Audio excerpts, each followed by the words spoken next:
දරුවන් සරණයි හිරුෂ හස්ත්‍රේක සම්බන්ධ වෙලා ඉන්න ඔයගොල්ලෝ සියලු දෙනාටම. එතකොට මාමේ මේ තියෙන්නේ ජීවන රේඛාව. මේ ජීවන රේඛාව මෙහෙම මෙතන ඉඳන් මෙහෙම වර්ධනය වෙලා මෙතනින් කරුවක් ආකාරයට මෙව වෙලා මෙතනින් රේඛාව කැඩිලා තියෙනවා.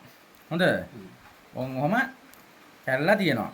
මේ කැඩීමේදී ඔයාගේ කකුලක ආබාධයක් සහ ඒ වගේම ඇඟේ හමාසිත රෝගයක් ඇති වෙලා බෙහෙත් බොන්න උනාද?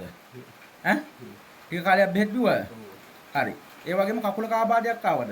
එක කකුලක් ඇවිදගෙන යනකොට නිකන් හිරියක් වගේ නිකන් ඉදිමිලා වගේ නිකන් කකුලක නිකන් ඔය ගල් තැළුමක් වගේ කියන්නේ දිය පට්ට වගේ නිකන් දද කුස්තියක් වගේ එකක් ආවද? ඈ? හරි. ඒක ඔපරේෂන් එකකට යන්න තිබ්බේ. ඔපරේෂන් එකට යන්න නැතුව බෙහෙත් වලින් අඩු වුණාද? ඈ? අඩු වුණා. හරි. එහෙම මේ ජීවන රේඛාව මේ කුජ මණ්ඩලයට මේ කපාන ගිහිලා මෙතනින් කතර සලකුණක් මේ පිහිටීම ඒක ඔයාගේ හස්ත රේඛාවෙන් එය පෙන්නනවා ඈ. හරි. ඊට පස්සේ ඔයාගේ ඔය හමාසිත රෝග ඇති වෙන්න පුළුවන්. හමාසිත.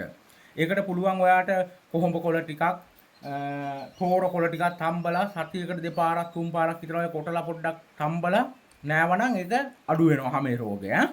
හොඳද? හරි. ඊට පස්සේ ඔයාගේ ඔන්න අනතුරු පැත්ත ඔන්න ඕකෙන් ඔය විදිහට කිව්වා ඈ.